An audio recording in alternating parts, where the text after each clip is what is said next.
شروع کرتا ہوں اللہ کے نام سے جو بڑا مہربان نہایت رحم کرنے والا ہے۔ السلام علیکم دوستو، welcome on S G A stories. بنی اسرائیل میں دو بھائی رہتے تھے، دونوں غریب تھے اور پیشے سے وہ دونوں مچھیرے تھے، یعنی وہ سمندر پر جا کر مچھلیاں پکڑتے اور انہیں بازار میں فروخت کرتے، اور اس سے جو کچھ منافع حاصل ہوتا اس سے وہ اپنے گھر کا گزر بسر چلاتے تھے۔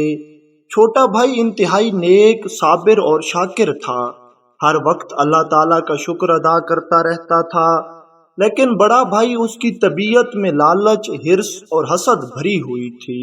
وہ ہر وقت اللہ تعالیٰ کی ناشکری کرتا رہتا تھا کہ ہم بہت غریب ہیں، اللہ نے ہمیں کچھ بھی نہیں دیا۔ جس دن ان کے ہاتھ میں کچھ مچھلیاں کم آتی تو وہ چھوٹے بھائی سے کہتا کہ ایسی زندگی سے تو موت بہتر ہے، لیکن چھوٹا بھائی اسے صبر اور شکر کی تلقین کرتا اور کہتا کہ اللہ نے جس حال میں رکھا ہے اس پہ راضی ہو جاؤ۔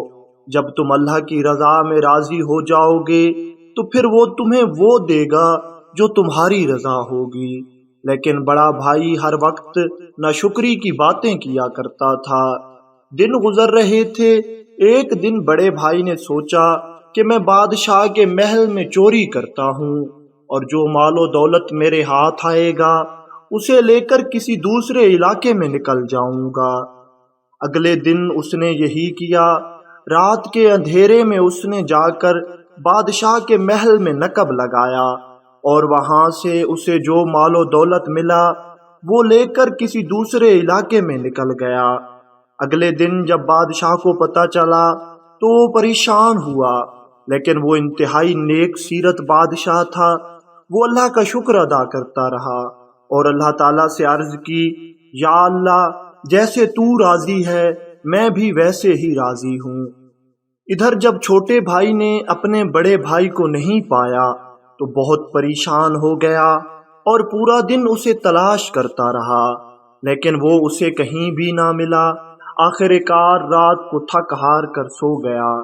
جب رات کو بادشاہ سویا تو اس کے خواب میں ایک اللہ والا آیا اور اسے حکم دیا کہ جاؤ اور فلاں بندے کو اپنا وزیر بنا لو، اس کے بڑے بھائی نے تمہاری چوری کی ہے، لیکن ابھی اسے کچھ مت کہنا، وقت آنے پر ہم تمہیں اس کا ٹھکانہ بتا دیں گے کہ وہ کہاں چھپا ہوا ہے۔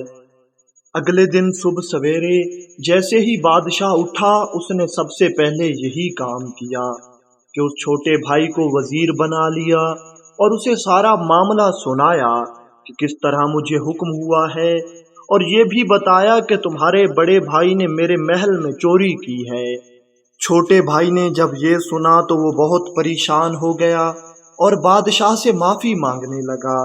تو بادشاہ نے کہا کہ تم کیوں معافی مانگتے ہو؟ تمہیں تو میں اپنا وزیر بنانے والا ہوں۔ بادشاہ نے اسے اپنا وزیر بنا لیا اور دن گزرتے گئے۔ چند مہینوں کے بعد بڑے بھائی نے جو دولت چرائی تھی وہ ختم ہو گئی اور اب وہ بھوک سے مرنے لگا۔ نوبت فاقوں تک آ پہنچی تھی۔ ادھر بڑا بھائی فاقوں سے مر رہا تھا، ادھر بادشاہ کے خواب میں پھر وہی اللہ والا آیا اور فرمایا کہ تمہارا چور، تمہارا مجرم فلاں جگہ موجود ہے، سپاہی بھیج کر اسے اپنے دربار میں بلا لاؤ، لیکن اسے سزا وہی دینا جو اس کا چھوٹا بھائی طے کرے گا۔ بادشاہ نے سپاہی بھیجے، وہ اس بڑے بھائی کو پکڑ کر بادشاہ کے سامنے لے آئے۔ بادشاہ نے جب اس سے پوچھا کہ کیا تم نے ہمارے محل سے کچھ چرایا ہے تو بڑے بھائی کے ہوش اڑ گئے۔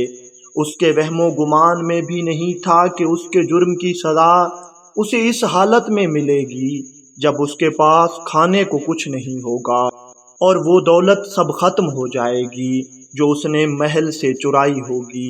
بادشاہ نے پھر کہا کہ ہمیں معلوم ہے کہ تم نے ہی ہمارے محل سے چوری کی تھی اور اب تمہیں سزا دی جائے گی، اور تمہاری سزا ہمارا وزیر خاص طے کرے گا۔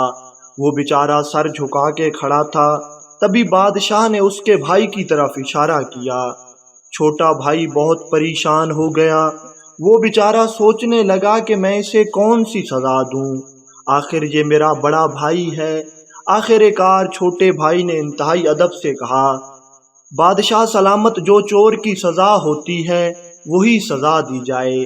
جب بڑے بھائی نے اپنے چھوٹے بھائی کی آواز سنی تو فوراً پہچان لیا اور سر اٹھا کر دیکھا تو چھوٹا بھائی وزارت کی کرسی پر اس کے سامنے بیٹھا تھا۔ بڑے بھائی کی سمجھ میں کچھ نہیں آ رہا تھا۔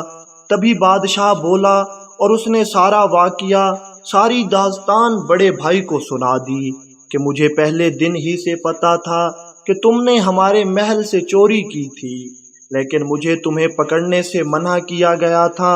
اصل میں ہم تمہیں یہ سمجھانا چاہتے تھے، کسی بھی غلط طریقے سے حاصل کی گئی دولت زیادہ دیر تک نہیں رہتی، چاہے جتنا بڑا خزانہ کیوں نہ ہو، لیکن اگر وہ غلط طریقے سے اکٹھا کیا جائے تو وہ جلد ہی ختم ہو جائے گا، لیکن جسے خدا اپنی رحمت سے دولت سے نواز دیتا ہے، چاہے وہ تھوڑی ہی کیوں نہ ہو، تو وہ نسلوں تک باقی رہتی ہے۔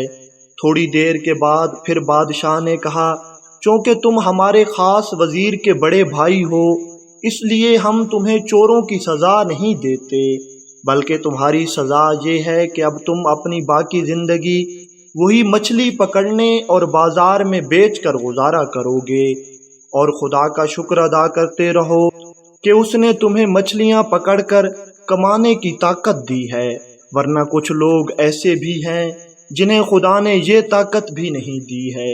محنت سے کماؤ اور اللہ تعالیٰ سے معافی مانگو اور اس کی دی ہوئی تھوڑی نعمتوں پر صبر کرتے رہو اور اس کا شکر ادا کرتے رہو، وہ تمہیں بہت جلد نواز دے گا۔